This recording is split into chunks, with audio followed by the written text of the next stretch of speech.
ભારતીય શેર બજારમાં ભારે વેચવાલીને કારણે કડાકો બોલ્યો છે। સેન્સેક્સ 1300 પોઈન્ટ અને નિફ્ટી 360 પોઈન્ટ ડાઉન થયો। મોટાભાગના શેરોમાં વિદેશી ફંડોએ વેચવાલી કરી। છેલ્લા 5 દિવસ સુધી શેર બજારમાં તેજીનો માહોલ હતો અને હવે અચાનક જ નિફ્ટી ડાઉન થયું છે। રોકાણકારોના લાખો રૂપિયાનું ધોવાણ થઈ ગયું છે। तो शेर बजार निष्णांत जगदीश ठाकर फोन लाइन पर जोड़ाई गया है।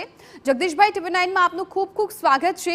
જે રીતે થોડા દિવસની વાત કરીએ તો શેર બજારમાં સારી એવી તેજી જોવા મળી હતી, પરંતુ હવે અચાનક જ મોટો કડાકો જોવા મળ્યો। બિલકુલ સાચી વાત છે। બજાર છેલ્લા કેટલાય સમયથી કરેક્શનની રાહ જોઈને જ બેઠું હતું અને માત્ર એક બહાનું કે એક કારણની જરૂર હતી એને। એક કારણ ગમે તે હોય, એક વસ્તુ ચોક્કસ છે કે બજારમાં જે રીતે વેલ્યુએશન આવ્યા હતા એ હંમેશા થોડા ઘણા એક્સપેન્સિવ લાગતા હતા।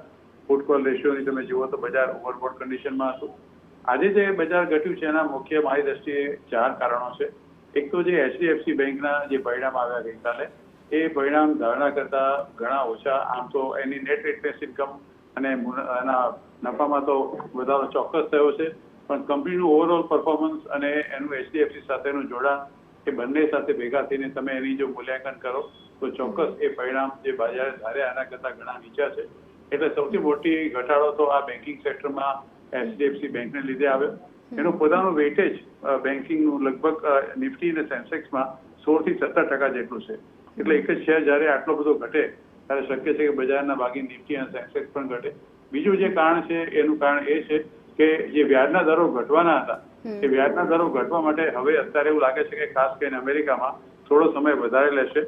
યુરોપિયન સેન્ટ્રલ બેંકના એક પ્રવક્તા અને ફેડરલ રિઝર્વના અમેરિકાના એક પ્રવક્તાએ એવું કહ્યું કે અત્યારે કોઈ વ્યાજ દર ઘટે એવી અમને શક્યતા દેખાતી નથી।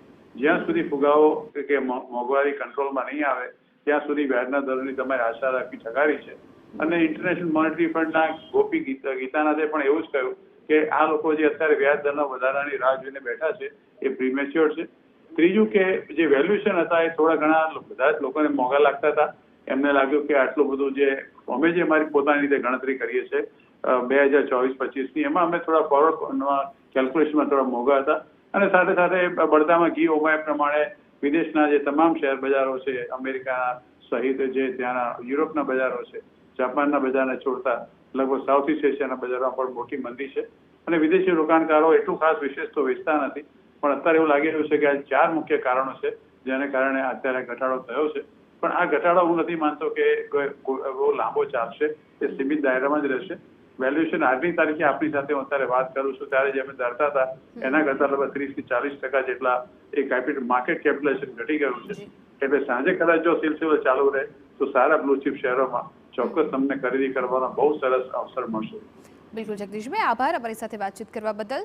તો હાલ તો જે પ્રકારે કયા કારણો છે એ દર્શાવ્યા જગદીશભાઈએ, 4 જેટલા કારણો કહ્યા છે, પરંતુ આ જે ઘટાડો છે એ લાંબા સમય સુધી નહીં ટકી રહે એવું પણ તેમણે કહ્યું છે। સાંજ પડતા સારું એવું ફરી ગતિ પકડી શકે છે। મોટાભાગના જે શેરો છે એમાં વિદેશી ફંડોએ વેચવાલી કરી લીધી છે અને છેલ્લા 5 દિવસની જો વાત કરીએ તો શેર બજારમાં ભારે તેજીનો માહોલ હતો અને અચાનક જ ભારે વેચવાલીને કારણે આ કડાકો જોવા મળ્યો છે, જેના કારણે રોકાણકારો જે લાખો રૂપિયા છે એનું ધોવાણ થઈ ગયું છે।